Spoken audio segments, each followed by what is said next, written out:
धड़कन मतोला सजाए रे। अब यार बिक्को भाई कहाँ जाए प्लानिंग है? अरे भाई आज मोर एल्बम शूटिंग है यार, मुराजा सिंगर आज है, हम निकलबो दोनों को। अरे भाई माहौल लेक चल यार। तय का कर जाबे बे?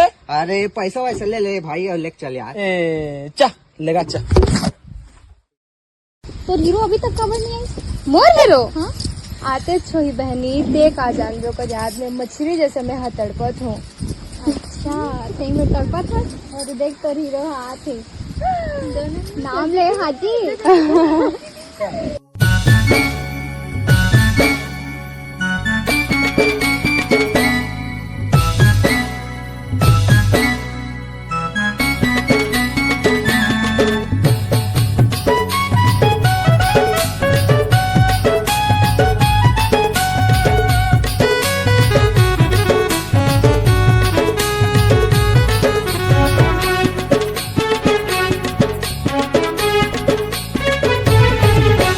बिना पानी जैसे मछली रानी तड़पत हूँ बन के तोड़ दीवानी।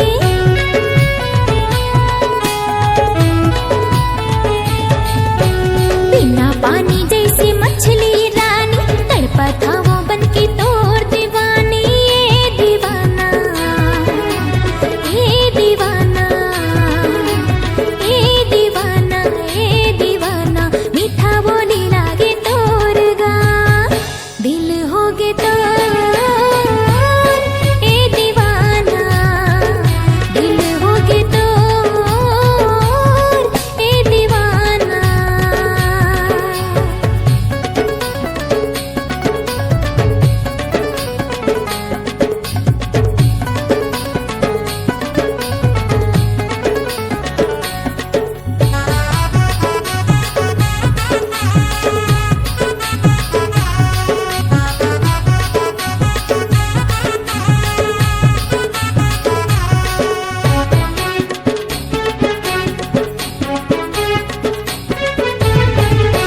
प्रेम की रोग लगाई गराजा दिल में फीलिंग जगाए मछली जैसे तड़पो दीवाना पगली मोला बनाए।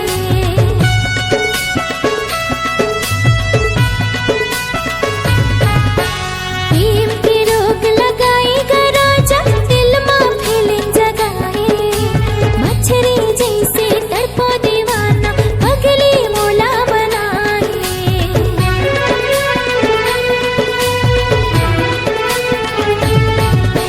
बिना पानी जैसे मछली रानी तड़पत हूँ बन के तोड़ दीवानी।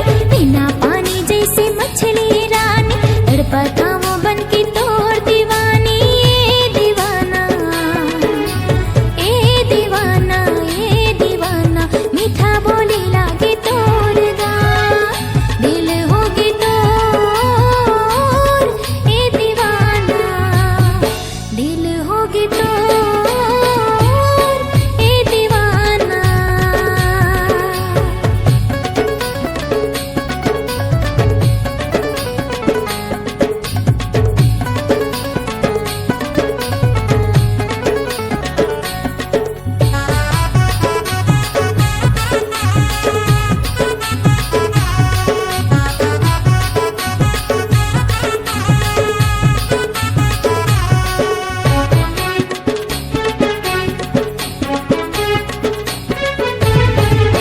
चंपा चमेली वो रात रानी दिल में होगे तोर बसेरा।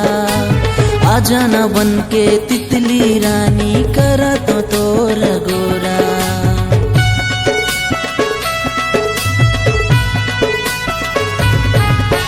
चंपा चमेली वो रात रानी दिल में होगे तोर बसेरा। आ जाना बन के तितली रानी करा तो तोर गोरा।